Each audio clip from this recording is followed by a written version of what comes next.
ನಮಸ್ಕಾರ ವೀಕ್ಷಕರೆಲ್ಲರಿಗೂ ಮನೆ ಗೃಹಿಣಿ ಚಾನಲ್ಗೆ ತಮಗೆಲ್ಲರಿಗೂ ಆತ್ಮೀಯವಾದಂತಹ ಸ್ವಾಗತ.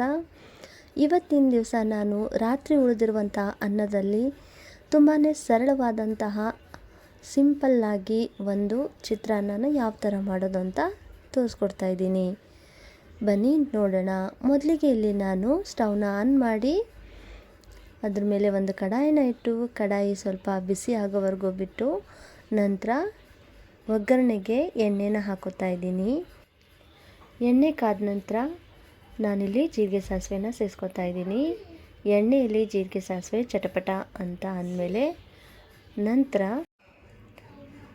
ಇವಾಗ ಕರಿಬೇವು ಹಾಕಿ ಹಸಿಮೆಣಸಿನ್ಕಾಯಿನ ಹಾಕಿ ಸ್ವಲ್ಪ ಬಾಡಿಸ್ಕೊಳ್ಳೋಣ.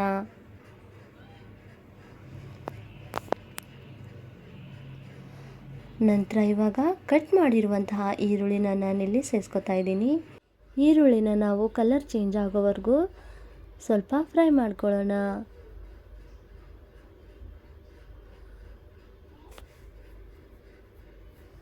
ಇವಾಗ ಈರುಳ್ಳಿ ಫ್ರೈ ಆಗಿದೆ.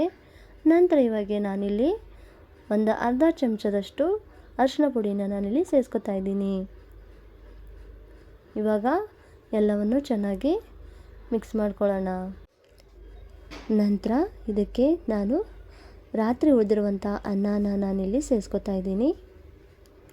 ಎಲ್ಲವನ್ನು ಚೆನ್ನಾಗಿ ಮಿಕ್ಸ್ ಮಾಡಿಕೊಂಡು ಒಂದು ಸ್ವಲ್ಪ ಉಪ್ಪನ್ನು ನಾನಿಲ್ಲಿ ಸೇರಿಸ್ಕೊತಾ ಇದ್ದೀನಿ. ಮತ್ತು ಒಂದು ಸ್ವಲ್ಪ ಸಕ್ಕರೆನ ನಾನು ಇಲ್ಲಿ ಸೇರಿಸ್ಕೊತಾ ಇದ್ದೀನಿ. ಸಕ್ಕರೆ ಹಾಕೋದ್ರಿಂದ ರುಚಿ ಇನ್ನೂ ಸೂಪರಾಗಿರುತ್ತೆ. ಇವಾಗ ಎಲ್ಲವನ್ನು ಚೆನ್ನಾಗಿ ಮಿಕ್ಸ್ ಮಾಡ್ಕೊಳ್ಳೋಣ. ರಾತ್ರಿ ಮಾಡಿರೋ ಅನ್ನ ಉಳಿದಿದೆ. ಇವಾಗ ಈ ಅನ್ನ ಊಟ ಮಾಡೋಕ್ಕೆ ಎಲ್ಲರೂ ನನಗೆ ಬೇಡ ನಿನಗೆ ಬೇಡ ಅಂತಾರೆ. ಅದಕ್ಕೋಸ್ಕರ ಈ ಥರ ಸಿಂಪಲ್ಲಾಗಿ ಒಂದು ಒಗ್ಗರಣೆನ ಹಾಕಿ ಈ ಥರ ಟ್ರೈ ಮಾಡಿ ಕೊಡಿ. ತುಂಬಾ ಇಷ್ಟಪಟ್ಟು ತಿಂತಾರೆ. ನೋಡಿ ಇವಾಗ ಎಲ್ಲವೂ ಚೆನ್ನಾಗಿ ಮಿಕ್ಸ್ ಮಾಡ್ಕೊಂಡಿದ್ದೀನಿ. ನಂತರ ನಾನಿಲ್ಲಿ ಗ್ಯಾಸನ್ನು ಹೈ ಫ್ಲೇಮ್ ಮಾಡಿಕೊಂಡು ರೈಸನ್ನು ಫ್ರೈ ಮಾಡ್ಕೋತಾ ಇದ್ದೀನಿ. 1-2 ನಿಮಿಷಗಳವರೆಗೆ ಇದೇ ಥರ ನಾನು ಹೈ ಫ್ಲೇಮಲ್ಲಿ ರೈಸನ್ನು ಚೆನ್ನಾಗಿ ಫ್ರೈ ಮಾಡ್ಕೋತೀನಿ. ಈ ಥರ ಮಾಡೋದ್ರಿಂದ ತುಂಬಾ ರುಚಿಯಾಗಿ ಸ್ವಾದಿಷ್ಟಕರವಾದಂತಹ ಚಿತ್ರಾನ್ನ ರೆಡಿಯಾಗುತ್ತೆ.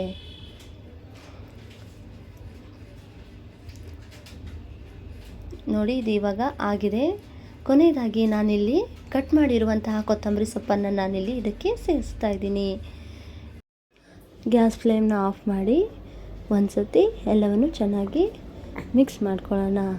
ನೋಡಿ ಬಿಸಿ ಬಿಸಿ ಆಗಿರುವಂತಹ ರಾತ್ರಿ ಉಳಿದ ಅನ್ನದಿಂದ ಮಾಡಿದಂತಹ ಸಿಂಪಲ್ ಚಿತ್ರಾನ್ನ.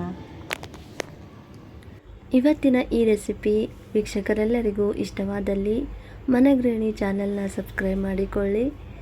ಪಕ್ಕದಲ್ಲಿರುವಂತಹ ಬೆಲ್ಲೈಕನ್ನನ್ನು ಪ್ರೆಸ್ ಮಾಡಿ ಆಲ್ ಅನ್ನೋ ಆಪ್ಷನನ್ನು ಕ್ಲಿಕ್ ಮಾಡಿ ಮತ್ತು ನಿಮ್ಮ ಅನಿಸಿಕೆ ಅಭಿಪ್ರಾಯಗಳನ್ನು ಕಮೆಂಟ್ ಮೂಲಕ ತಿಳಿಸ್ತಾ ಲೈಕ್ ಮಾಡಿ, ಶೇರ್ ಮಾಡಿ ಮತ್ತು ಸಮಯ ಕೊಟ್ಟು ಈ ರೆಸಿಪಿ ವಿಡಿಯೋ ನೋಡಿದ್ದಕ್ಕೆ ತಮಗೆಲ್ಲರಿಗೂ ಧನ್ಯವಾದಗಳು.